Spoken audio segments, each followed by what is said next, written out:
Caros colegas, caro Luís Montenegro, as minhas felicitações à direção do Grupo Parlamentar pela organização destas jornadas e, em particular, por ter sido tão feliz na forma como nos proporcionou uma reflexão muito importante, trazida por pessoas que têm da vida política, da vida económica nacional, uma visão atenta e crítica e que nos deram a oportunidade de olhar com outro distanciamento para as tendências de longo prazo, para os problemas mais persistentes e estruturais e, nessa medida, para aquilo que é a proposta que o atual Governo disponibiliza ao país de atacar problemas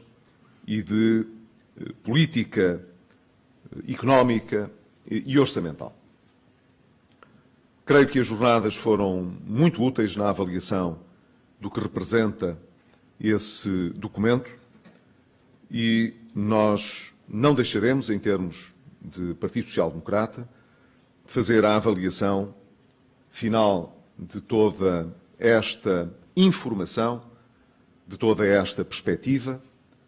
Na próxima segunda-feira teremos uma reunião da Comissão Permanente Nacional para determinar o sentido de voto do PSD nesta matéria e eu próprio terei a ocasião de informar o Grupo Parlamentar, ainda na segunda-feira de manhã, da conclusão que a Comissão Política Nacional vier a alcançar neste domínio.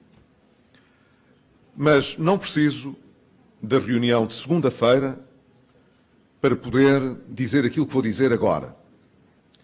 Em primeiro lugar, que uma política orçamental é sempre um instrumento que está ao serviço de uma estratégia económica e financeira de um governo. Que essa estratégia só pode ser avaliada e só ganha sentido quando colocada no contexto do médio e do longo prazo.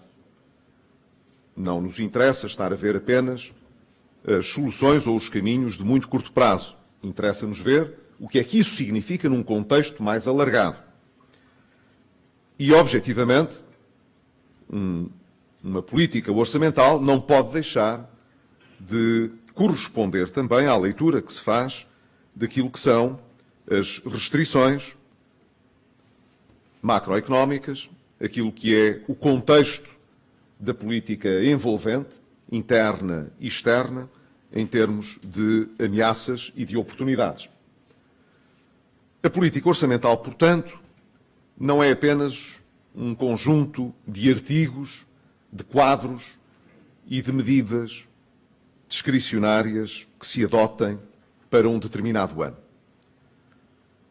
É preciso avaliar a estratégia, ver o contexto de médio prazo e, em simultâneo, olhar para a realidade. Ora, desse ponto de vista, parece que salta aos olhos que este orçamento não traduz uma estratégia clara, nem do ponto de vista económico nem financeiro, não parece atender às restrições que temos, às condições reais de que partimos, está totalmente desenquadrada de qualquer perspectiva de médio prazo, parece que só em abril é que a ficaremos a conhecer, juntamente com mais uma nova versão do orçamento. Já vamos na terceira, teremos a quarta versão do orçamento. Parece muito claro que aquilo que o Parlamento vai aprovar não é o verdadeiro orçamento. O verdadeiro orçamento ainda ficará a aguardar a estratégia de médio prazo e o tal plano B, que já não é B, já não é C, é o D ou o E, que o Governo vai negociar com os parceiros europeus. Tudo o que foi até hoje apresentado como motivação para um quadro económico e financeiro diferente não tem consistência. Já aqui foi dito, foi justamente o mesmo motivo que foi invocado para derrubar o governo que nasceu das eleições sem qualquer benefício de dúvida do Parlamento, sem qualquer negociação, nem orçamental de curto prazo, nem de médio, nem de longo prazo. E foi esta. É preciso acabar com a austeridade e é preciso mudar o modelo de desenvolvimento do crescimento português.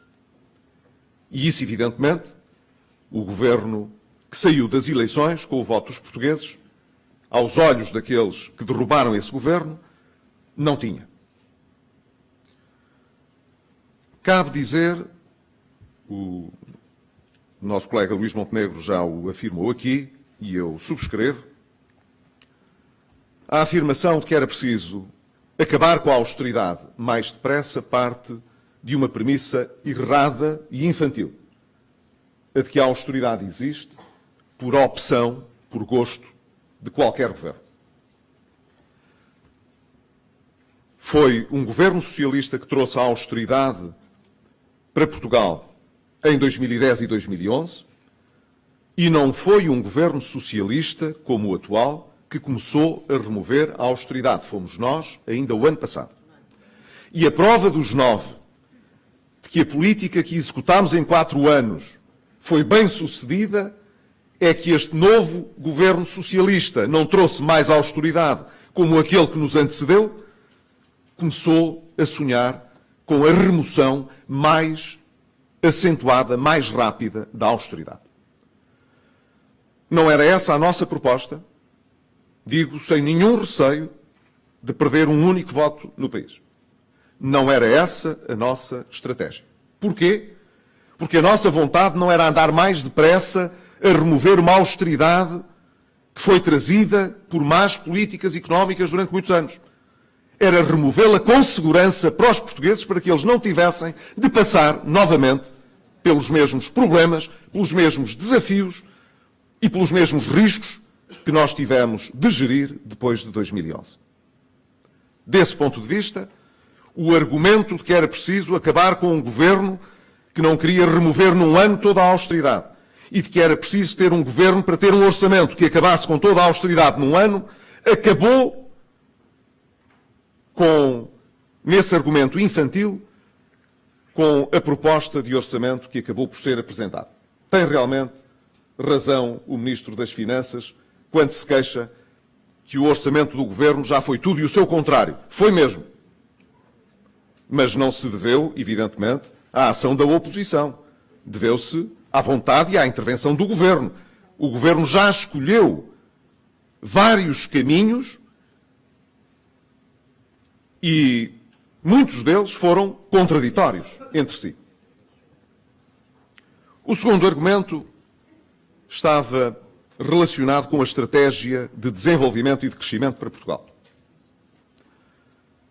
Nós conseguimos, nos últimos anos, depois das maiores dificuldades por que passámos, ver a nossa economia a crescer, embora em termos modestos, mas a crescer, a criar emprego e a reduzir o nível de endividamento global. Junto da economia privada, das empresas e das famílias, e mais recentemente, em 2015, finalmente, do Estado também. Portanto, se estamos a crescer e a criar emprego, com a procura interna a aumentar, com o investimento a não se traduzir em endividamento das empresas, da economia no seu todo. Se o saldo externo ainda aumentou em 2015, como ainda esta semana foi divulgado, então o crescimento que estávamos a registar era equilibrado e apontava na direção saudável e correta. O argumento de que era preciso mudar o governo e mudar o orçamento para poder crescer de um modo equilibrado não colhe.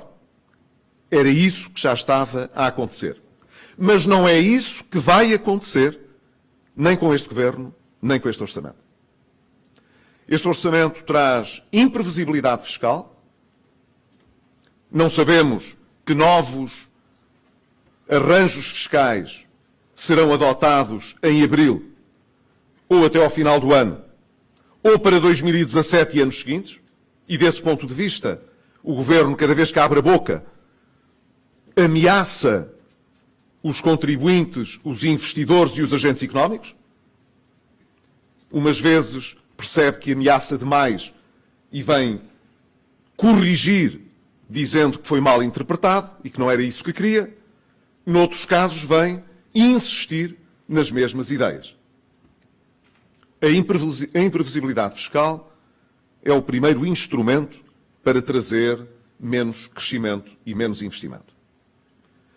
Este orçamento redistribui a austeridade em vez de prosseguir um caminho gradual da sua remoção e, ao redistribuí-la, penaliza com impostos a classe média,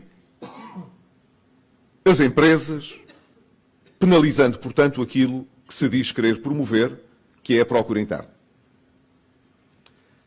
E este orçamento insere-se numa campanha mais vasta, que tem vindo a ter lugar e que, de certa maneira, está cristalizada nesta política de remoção dos principais marcos de transformação estrutural que nós fizemos nos últimos anos. E com isto, este Governo e este Orçamento estão a dar os sinais errados, quer aos agentes económicos, quer aos contribuintes.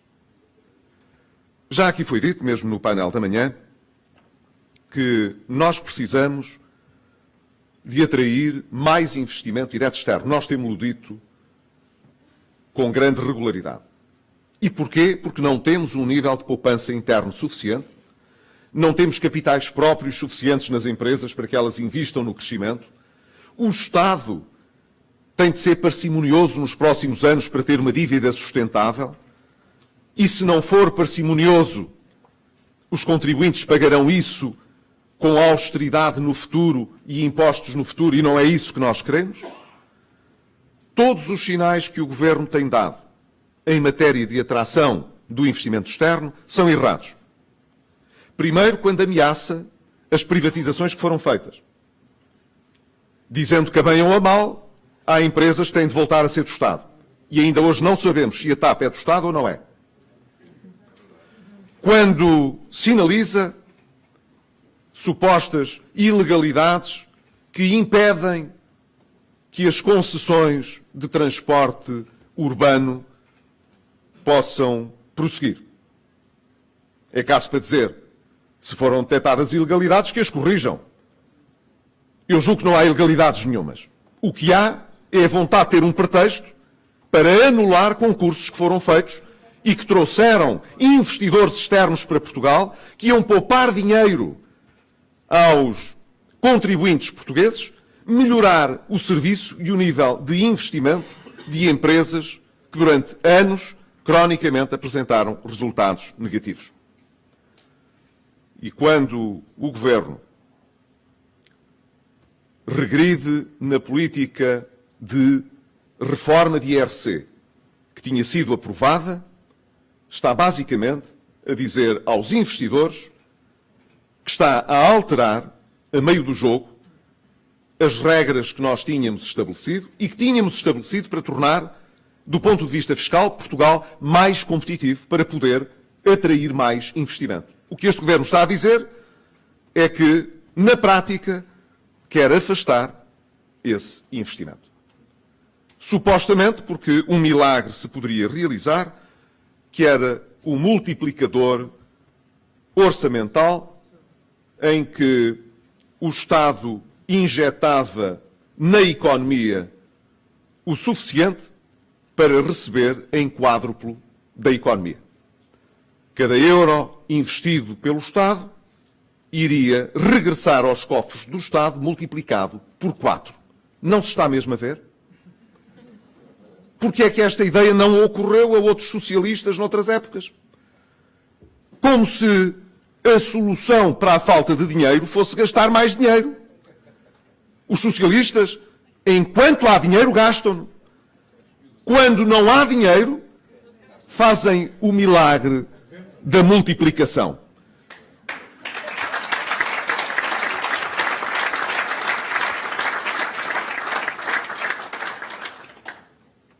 Este orçamento, portanto, não conduz o país para as políticas de médio e de longo prazo que o país precisa.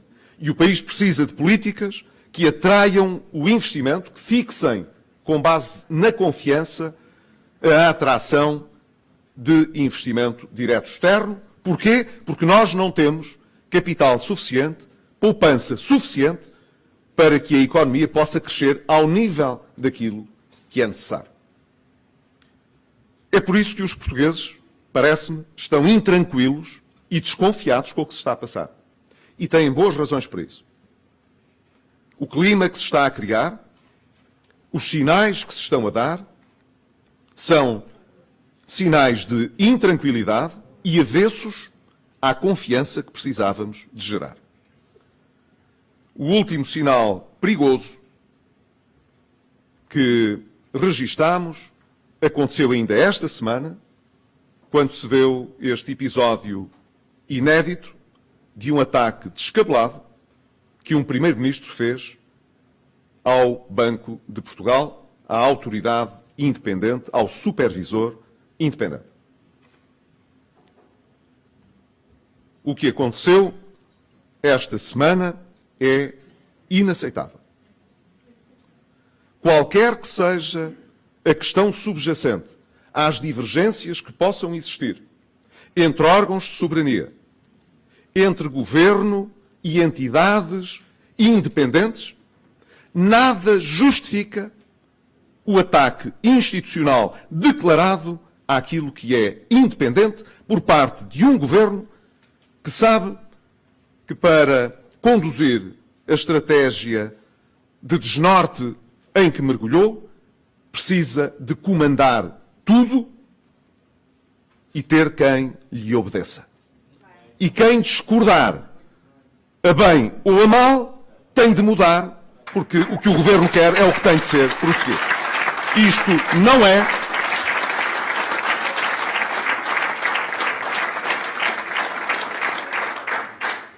não é uma democracia com os pesos e contrapesos que são necessários, com a divisão de poderes que é necessária, com a limitação das competências que são necessárias a uma sociedade plural e equilibrada.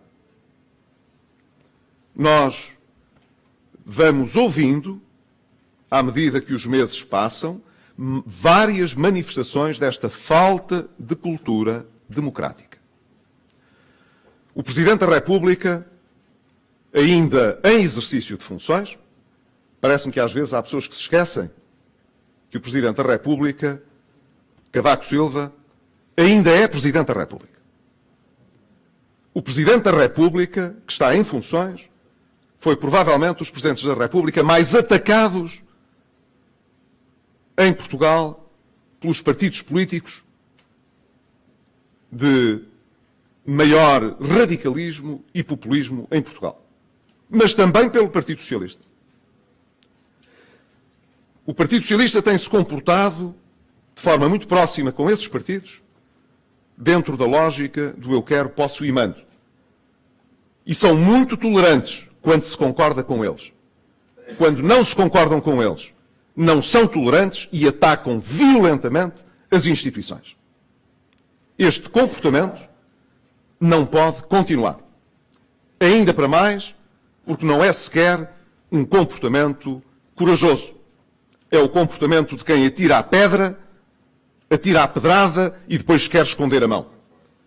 Atira a pedrada dizendo que não é aceitável e não é responsável que o Banco de Portugal não ponha em prática a solução que o Governo quer, mas depois vem dizer, mas claro, é uma entidade independente, claro, nós não podemos mexer-lhe, claro, nós não podemos, senão, negociar com eles. Mas depois pede-se ao líder parlamentar para convidar o governador a sair pelo seu pé. O que é que vamos dizer aos investidores? O que é que vamos dizer aos nossos parceiros europeus? Que nos estamos a transformar num país em que todos os que não concordam connosco têm de ser removidos ou pôr o seu lugar à disposição, porque só aceitamos a unicidade da decisão que o Governo tomou?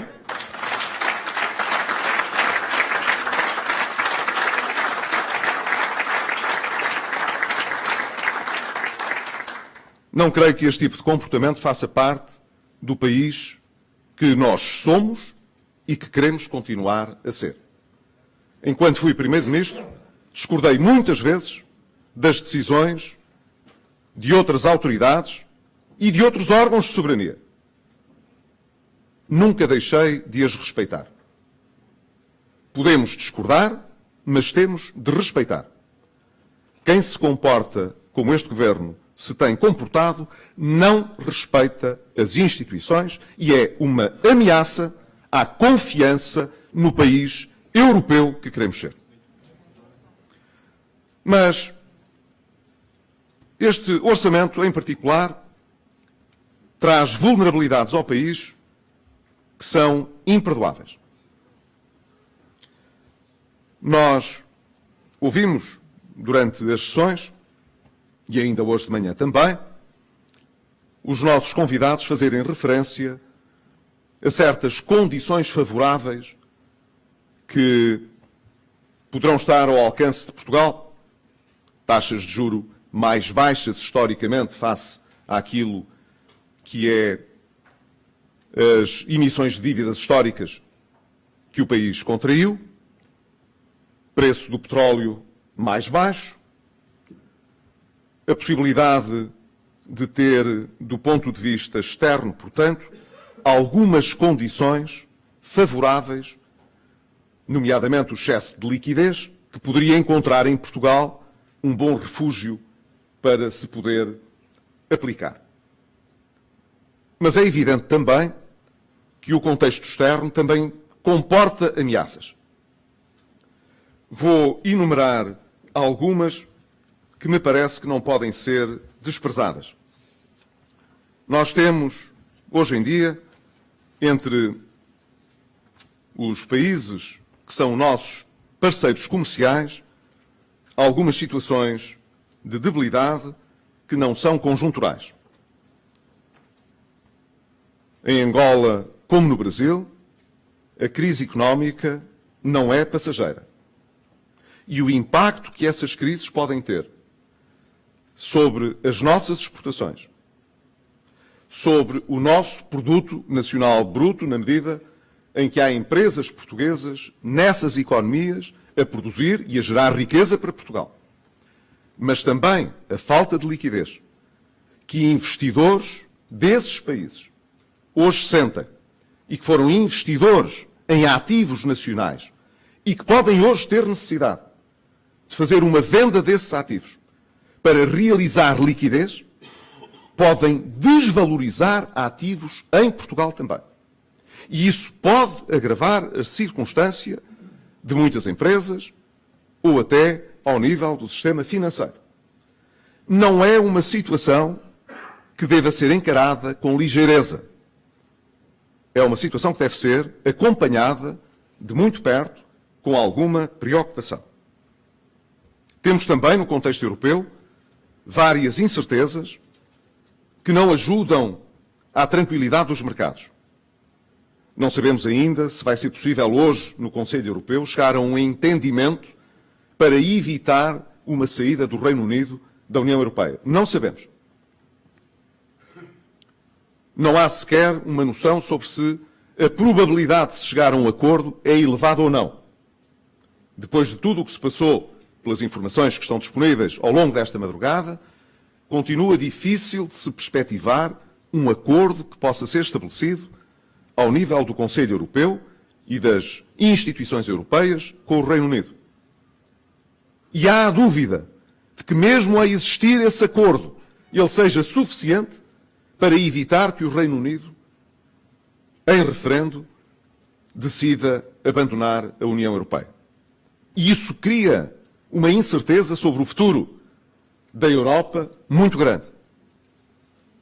Mas o que se está a passar noutros países, nomeadamente em Espanha, aqui ao nosso lado, é ainda um fator de perturbação. A Espanha está a passar por uma circunstância parecida, que não igual àquela que nós vivemos, onde, manifestamente, as ambições partidárias e pessoais pontuam mais do que o interesse nacional.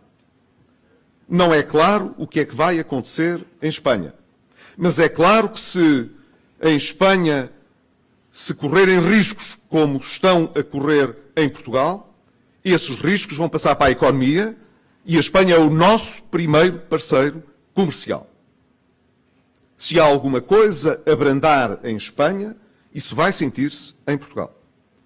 E, finalmente, a Grécia. A Grécia continua sem conseguir fechar as suas avaliações de forma adequada. Está ainda em discussão o que se está, de alguma maneira, procurar aprovar no Parlamento com a reforma das pensões. É compromisso assumido quer com a União Europeia, quer com o Fundo Monetário Internacional, e que, apesar da maioria que existe no Parlamento, tem tido dificuldade em prosseguir. A Grécia, de resto, é um bom exemplo, continua a ser um bom exemplo daquilo que são alternativas que nós não devíamos escolher. A Grécia está num terceiro programa, está criada a convicção de que esse programa não será bem sucedido, e não é por acaso que já andam a circular ideias de sábios que explicam que talvez se deva fazer o bail-in também das dívidas públicas. Mas, mais uma vez, tanta sapiência junta só dá mau resultado.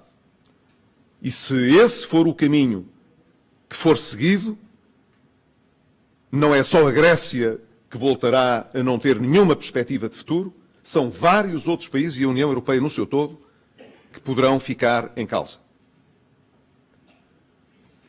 Creio que aqueles que aqui em Portugal enchiam a boca com a necessidade de bater o pé à Europa e aos mercados e de que era preciso acabar com os resgates, renegociar a dívida, deviam corar de vergonha de hoje virem dizer que o Syriza desiludiu e atraiçoou.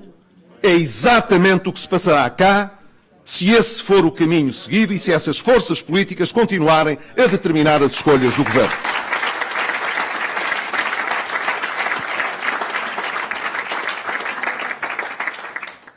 Parece claro também que a própria situação que se vive com as migrações e com a crise dos refugiados, como muito bem ontem ficou ilustrado, é uma ameaça forte no espaço europeu. Sabemos que Schengen, como existia, é uma miragem. Muito provavelmente será necessário reconstruir o espaço Schengen. E se não for possível reconstruí-lo, a Europa, como a conhecemos, tem os dias contados. Acreditem, se voltarmos a uma situação mais duradoura, em que as fronteiras voltam a ser erguidas e em que, portanto, pode haver mobilidade de capitais, mas não necessariamente de pessoas e de mercadorias, nesse dia, a Europa, tal como a vemos, o mercado interno, tal como o vemos, deixará de existir. E isso, podendo ser muito interessante para várias forças ou entidades que veem na Europa e no euro um alvo a atingir, a abater, não é para a generalidade dos europeus, não é para nós, um cenário que nos interesse. Se estas ameaças existem e se a crise financeira não está inteiramente debelada, como vimos, voltámos a sentir uma forte instabilidade nos mercados financeiros ainda há pouco tempo, em que os juros da dívida portuguesa dispararam muito acima do que aconteceu com outros países periféricos da zona euro. A pergunta que se põe é esta. Não devíamos estar a preparar-nos para nos defendermos de situações adversas, em vez de nos estarmos a oferecer para ir na mesma situação, arrastados pela corrente? Nós, nos 4 anos em que fechámos o programa de assistência, muitas vezes tivemos uma noção precisa de quais eram os problemas que iam acontecer a outros países na zona euro. nomeadamente com a Grécia. E tivemos sempre o cuidado, não foi um acaso, foi o cuidado de, nas negociações que estávamos a desenvolver, podermos sempre aparecer como uma parte da solução estável e confiável, quando outros estavam a parecer inseguros e não merecedores de confiança. Sempre que alguma outra coisa pode correr mal a alguém, todos perdemos, mas há alguns que podem perder menos do que os outros. E quem souber, mesmo nas adversidades, encontrar oportunidades, esses podem mesmo tirar partido até dessa situação. Na verdade, nós estamos hoje numa situação vulnerável apenas porque um governo e uma maioria no Parlamento entendeu que nós não devíamos governar e que o que era preciso era desbaratar as condições que todos os portugueses tinham conseguido amealhar durante 4 anos de sacrifícios. É à procura de eleições? É à procura de uma crise que impeça aos portugueses de terem uma noção completa de quais são as consequências que estas políticas vão ter no médio prazo? Não me ponho a fazer adivinhações. Mas posso garantir, com a experiência que tenho, que um governo que está preocupado em construir um futuro nos 4 anos seguintes de uma legislatura não gasta todas as vantagens que tem no bolso, não usa todos os cartuchos que tem à sua disposição, não descarrega uma cartucheira à espera de um efeito imediato. Aquilo que está a acontecer é um governo sem estratégia de futuro para o país, que está a colocar Portugal e os portugueses em risco apenas porque quer mostrar que, historicamente, não é responsável pelo que aconteceu a Portugal em 2011 e de que a política que tivemos nos últimos anos podia ter sido evitada se o governo quisesse. Quem age nestes termos não está a beneficiar o futuro do país e é duvidoso que se possa beneficiar a si próprio no médio prazo. Veremos se este governo acredita no exercício orçamental que apresentou. Eu tenho dúvidas. E sendo um orçamento um compromisso de partida, tem certas premissas e depois anuncia um conjunto de intenções. Já sabemos que este não era o orçamento que o governo queria. Será o orçamento que o governo vai executar? Ou vai fazer de conta, como faz com as instituições independentes? Vai fazer de conta com a Comissão Europeia de que ouviu as recomendações, mas seguirá a prática que estava inicialmente prevista? Quando ouvimos o governo, os membros do governo, é esta última a sensação que se fica. Porque aquilo que eles dizem não é o que está de acordo com o que está no orçamento. O orçamento é restritivo agora, nesta versão. Na versão que aí há de vir, daqui a 2 meses, será ainda mais restritivo.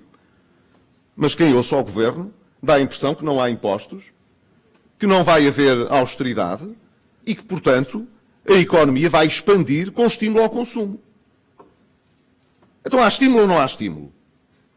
O orçamento diz que não, os ministros dizem que sim. Tencionam realmente cumprir aquilo que apresentaram ao Parlamento?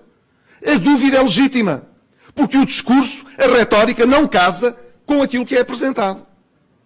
As despesas que estão supostamente canceladas, que é como quem diz, as poupanças que se prometeu fazer, são mesmo para fazer?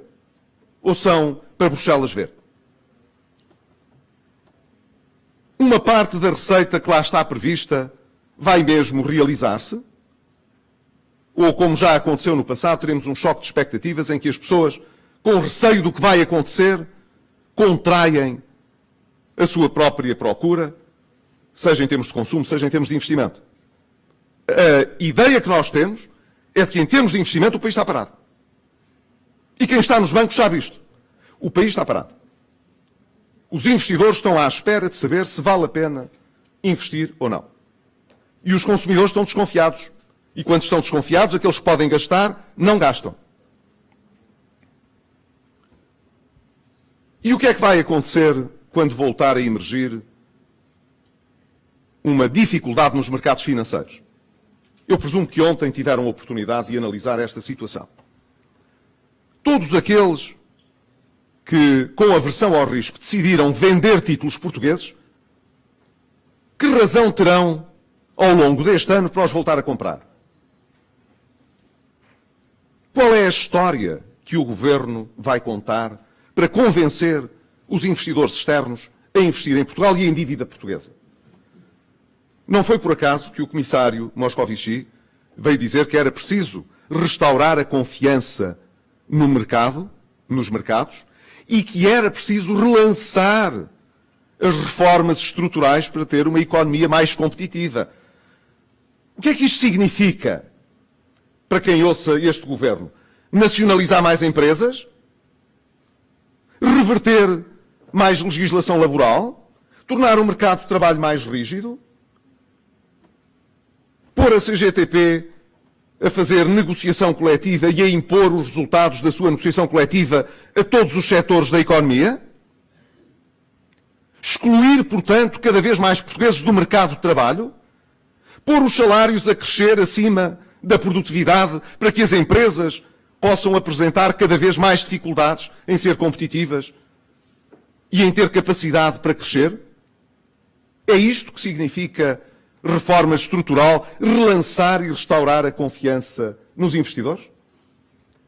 Parece-me que é ao contrário. O Governo será, evidentemente, responsabilizado pelo caminho que está a seguir. Creio que é importante poder dizer aos portugueses que o PSD não mudou o seu sentido de responsabilidade, não alterou a visão que tem sobre o país, não mudou de estratégia por estar agora na oposição. A nossa estratégia mantém-se no essencial. Nós sabemos que quando a política económica e financeira não atende às restrições reais, dá asneira. O imediatismo dá asneira. Se estivéssemos, portanto, hoje a apresentar um orçamento de Estado para 2016, os portugueses sabem que as medidas da austeridade não seriam todas removidas este ano. Seriam removidas gradualmente, nos termos que tínhamos proposto. Que por essa razão não precisávamos de andar a aumentar não sei quantos impostos para que uma parte destas medidas pudesse ser removida. As pessoas sabem que estaríamos a apresentar uma solução para a sustentabilidade da segurança social. Porque é preciso garantir àqueles que estão hoje a fazer os seus descontos e a formar os seus direitos de pensionista para o futuro, bem como àqueles que são pensionistas hoje, de que a primeira dificuldade do Estado, e ela está à vista, não se tem novamente de ir às pensões. As pessoas merecem essa consideração e este Governo está a lavar o problema simplesmente varrendo para baixo do tapete, como se ele não existisse. Estaríamos a proceder à avaliação de todas as reformas estruturais que fizemos. Mas estaríamos também a lançar uma segunda vaga de reformas estruturais para dar ainda mais competitividade à nossa economia, apostando no rigor da educação e não ao contrário, na facilidade e no facilitismo que está a pontuar. Mantendo os jovens mais ligados à escola, continuando a fazer baixar a taxa de abandono escolar precoce, que passou de mais de 28%, quase 30%, em 2010, para 13,7% em 2015. Não há mais sucesso educativo se os jovens não estiverem na escola. E nós conseguimos que eles ficassem mais tempo na escola, por mais tempo, o que é meio caminho para que eles possam ter mais sucesso amanhã. Estaríamos, com certeza, a lutar porque a saúde pudesse apresentar-se aos olhos dos portugueses não apenas como um Serviço Nacional de Saúde devidamente financiado, mas que tivesse também como prestador ainda mais qualidade e mais eficiência, que não fosse à custa dos impostos dos portugueses. Estaríamos a desenvolver um programa de combate às desigualdades sociais, justamente que beberia na educação, na saúde e numa segurança social progressivamente menos assistencialista, mas mais efetiva nos instrumentos que fornece às pessoas para que elas possam sair da pobreza. E estaríamos a dar segurança e previsibilidade aos investidores e a todos aqueles que são os contribuintes no país, dizendo-lhes que o país não pode andar aos solavancos e que de cada vez que mudam os governos nós não podemos andar a regressar ao passado para termos argumento para defender um futuro diferente. A minha convicção é que o país não deixará de olhar para as práticas que hoje estão a ser seguidas de uma forma que eu acho que será muito séria.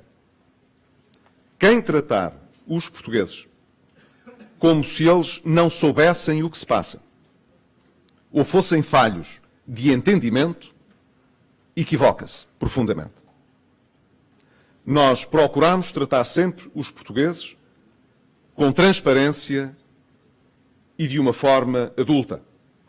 Eu estou convencido que se não nos reconciliarmos com todos os portugueses que tinham votado nos partidos da coligação que liderei, porque senão teríamos tido uma maioria absoluta. No entanto, temos connosco o país, e tivemos nessas eleições, o país que não se resigna, o país que não quer andar para trás, o país que não quer experimentalismos, o país que não quer arrogância nas instituições, o país que quer andar com prudência, mas com audácia. E quase 40% de uma força eleitoral com esta natureza não se pode menosprezar em Portugal. Não é a soma daquilo que parece muitas vezes incompatível que é capaz de traçar uma estratégia de mudança para o país. Nós temos essa capacidade, nós temos essa habilidade e, mais do que isso, nós podemos comprovar que a estratégia que temos é correta. Julgo que, por essa razão, devemos encarar o futuro sem pressa, mas sem desleixo. Sem pressa, porque sempre defendemos a estabilidade. Estabilidade e responsabilidade. O atual governo não tem nenhuma razão para se desculpar com o que vai acontecer. É este governo o inteiramente responsável pelo que acontecer ao nosso país nos próximos anos. E se discordamos do caminho que este governo está a seguir, não deixamos de respeitar, evidentemente, a maioria que suporta o governo no Parlamento. E essa maioria, no fim do mandato, deverá responder pelos resultados. Ninguém acredita em Portugal que esta maioria dure 4 anos. Mas isso não é, evidentemente, por causa do PSD. Vejam as declarações que ainda hoje foram feitas sobre a reestruturação da dívida. O Bloco de Esquerda já avisou. Ou há reestruturação de dívida ou não há acordo para o orçamento de 2017. Já está a prometer uma crise política em fevereiro, a pensar que não pode fazer, como o Syriza fez, a corresponsabilização pela governação. E o Partido Comunista não perdeu 2 segundos. Disse, não é para 2017, é já para 2016. Vamos já discutir o assunto. Não vá alguém adiantar-se neste resultado. Não sei se o Partido Socialista acha que isto ajuda a parecer um partido moderado.